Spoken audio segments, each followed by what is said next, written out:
It's easier to groom a child because an adult always has a position of power over a child. I am Anthony Zankis. I am an expert in the fields of sexual violence, family violence, and trauma. It's really hard to just look at somebody and say, that person's a predator. What you have to do is look at the behaviors and listen to the things that they say. We met before. It's hard to forget those eyes. Look at those eyes. Look at it. Can I own it just alone?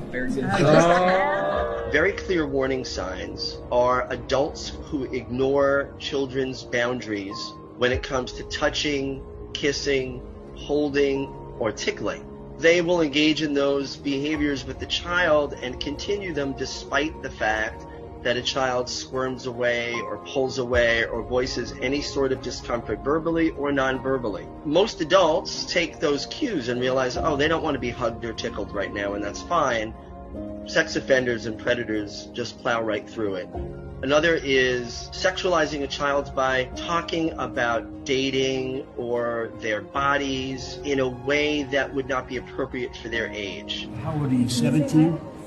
Oh, 6. You're turning 11. You're beautiful. Just remember, no dates to your 30s. No dates to your 30 years old. In my field, we often say that child sex predators don't just groom children, they groom families and communities. Seeing these behaviors in an adult doesn't mean that adult is a predator or would ever harm a child. But what it does do is it sets that child up to grow up in a world where they view these violations of personal space as normal, and that's unacceptable. Everyone, regardless of their gender expression or age, deserves to walk through this world with their physical boundaries intact and not living in fear that they'll be violated.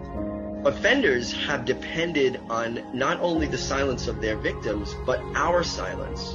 If we allow children the permission to say no or speak up for them when they can't, we're going to go a long way in preventing so much harm.